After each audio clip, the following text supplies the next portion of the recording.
নমস্কার বন্ধুরা, আজকে নিয়ে চলে এলাম একটি নিরামিষ রেসিপি। আজকে রেসিপিতে থাকছে সজনে ডাঁটার রেসিপি। নিরামিষভাবে তৈরি করব, চলুন রেসিপিটা দেখে নিন। এখানে কয়েকটা সজনে ডাঁটা নিয়েছি। এই সজনে ডাঁটাগুলো এবার আমি পিস পিস করে কেটে নেব। সবগুলো একই মাপ করে কাটবো। এরকম ভাবে পিস করে কেটে ওপরে যে আঁশটা থাকে ডাঁটার মধ্যে সেটা ছাড়িয়ে নিচ্ছি। সব সজনে ডাঁটাগুলো এরকম ভাবে একে একে কেটে ওপরের আঁশগুলো ছাড়িয়ে নেব। দেখুন বন্ধুরা, সজনে ডাঁটাগুলো আমার কাটা হয়ে গেছে। ভালো করে জল দিয়ে ধুয়ে পরিষ্কার করে নিয়েছি। এখানে একটা মিডিয়াম সাইজের আলু কেটে আমি জলে ভিজিয়ে রেখেছি। রেসিপিটা সরষের তেলে করলেই ভালো হয়, টেস্টটা ভালো আসে। সরষের তেলটা গরম করে নিয়েছি। এবার কেটে রাখা আলুগুলো প্রথমে আমি ভেজে নেব। আলুগুলো তেলের মধ্যে দিয়ে দিয়েছি, সামান্য একটু লবণ দিলাম আর একটু কালারের জন্য হলুদ দিলাম। এবার একটু সময় নিয়ে আলুগুলোকে প্রথমে ভালো করে ভেজে নেব। ওই মিনিট দুয়েক মতো ভেজে নিলাম। আলুগুলো যখন খুব ভালোভাবে ভাজা হয়ে যাবে তখন এই সজনে ডাঁটাগুলো এই আলুর মধ্যে দিয়ে দিচ্ছি। সজনে ডাঁটাগুলো দিয়ে একটু হালকাভাবে ভেজে নেব। সজনে ডাঁটা দিয়ে কিন্তু খুব বেশি ভাজবো না, হালকাভাবে ভাজবো। আর এখানে লাল সর্ষে 1 চামচ, হলুদ সর্ষে 1 চামচ নিয়েছি। শিলে পেস্ট করে নিলাম সর্ষেটা। রেসিপিটা আমি সর্ষে বাটা দিয়ে করব। সজনে ডাঁটা আলু দিয়ে একটা নিরামিষ রেসিপি, যেটা গরম ভাতের সঙ্গে কিন্তু দারুণ লাগে খেতে বন্ধুরা।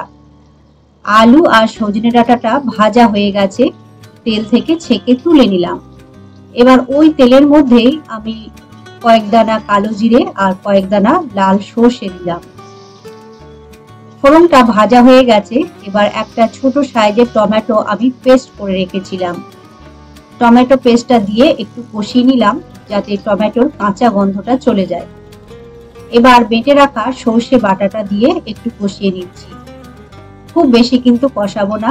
এবার সামান্য আরেকটু হলুদ দিলাম আর এতে কালারের জন্য একটু কাশ্মীরি রেড চিলি পাউডার দিচ্ছি যাতে কালারটা ভালো আসে। হলুদ আর লঙ্কা গুঁড়োটা দিয়ে একটু কষিয়ে নিচ্ছি।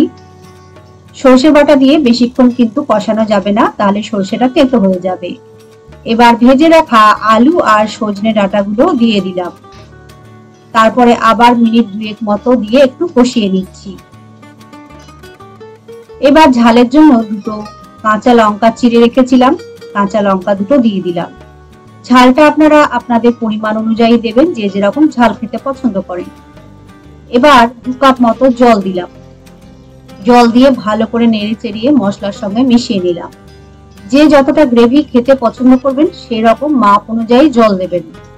এবার স্বাদ অনুযায়ী লবণ দিলাম আর কয়েক দানা চিনি দেব। নিরামিষ রান্নাতে যদি একটু মিষ্টি দেওয়া হয় খেতে কিন্তু দুর্দান্ত হয়, টেস্টটা খুব সুন্দর আসে। এবার নেড়ে চেড়ে মিশিয়ে দিয়ে ওপর থেকে ঢাকা দিলাম। ওই 10 মিনিট মতো গ্যাসের ফ্লেমটা লো করে সেদ্ধ হতে দিলাম।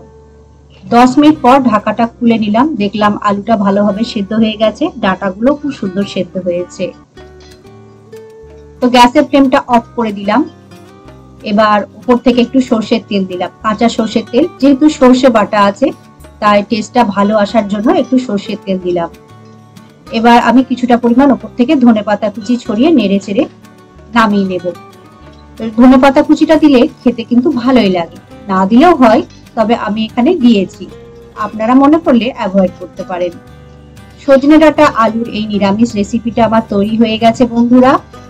আর আমি খুব বেশি গ্রেভি রাখিনি, আপনারা যদি একটু গ্রেভি খেতে পছন্দ করেন তো জলের পরিমাণটা একটু বাড়িয়ে দেবেন।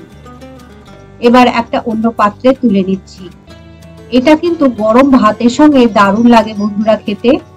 এই সজনে ডাঁটার নিরামিষ রেসিপিটা একবার বাড়িতে এরকম ভাবে ট্রাই করে দেখতে পারেন বন্ধুরা, খুব সুন্দর খেতে হয়। আজকে এই সজনে ডাঁটার রেসিপিটা কেমন লাগলো কমেন্ট বক্সে অবশ্যই লিখে জানাবেন। আর নতুন বন্ধুরা যারা আমার চ্যানেলটি এখনো সাবস্ক্রাইব করেনি অবশ্যই সাবস্ক্রাইব করে নেবেন। ভিডিও ছেড়ে যাওয়ার আগে একটা লাইক করবেন। ভিডিওটি দেখার জন্য আপনাদেরকে অসংখ্য ধন্যবাদ। সকলে ভালো থাকবেন, সুস্থ থাকবেন। নমস্কার।